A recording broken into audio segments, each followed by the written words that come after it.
ولما تظبط مودها اطلب حتى عينيها. ازيكم عاملين ايه؟ يا رب دايما تبقوا بخير، وحشتوني جدا. النهارده هتكلم معاكم على ألبوم مكانك لعمرو دياب واغنيه ظبط مودها، لسه نازله كده بقالها حبه حلوين. يلا بينا.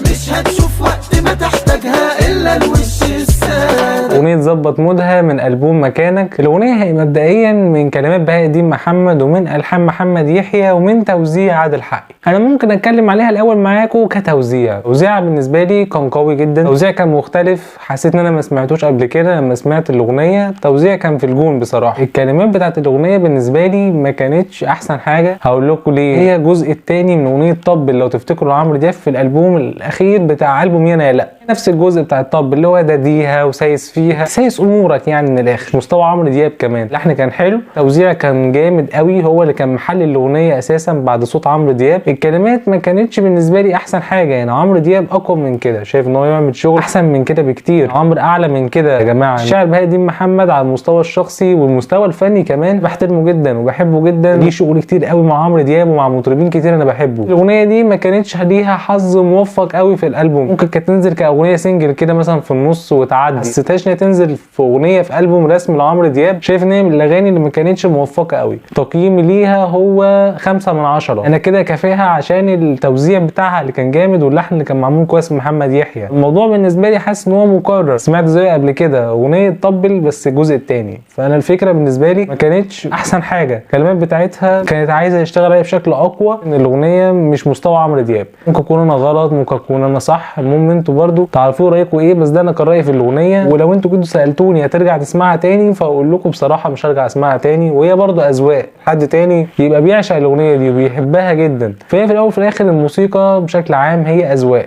ده اللي كان عندي النهارده. قولوا لي في الكومنتات ما كانت عاجباكم وما كانتش قد كده. حاسس ان ممكن كانت الكلمات تطلع افضل من كده، كان ممكن يبقى فيها شغل احسن. الموضوع بالنسبه لي كان مش احسن حاجه، مش ممكن اغنيه تنزل في البوم كامل تبقى فيه شويه قوه اكتر من كده. فده اللي كان عندي النهارده. لو انت لسه جديد وتشوف اشترك وفعل زر الجرس واعمل لايك لو الفيديو عجبك، وشير في كل مكان على قد ما تقدر لكل اصحابك، واظبطوني في كل حته على قد ما تقدروا. وانا عارف ان انتوا قدها يا جماعه. نشوفكم ان شاء الله على خير فيديو جديد. سلام.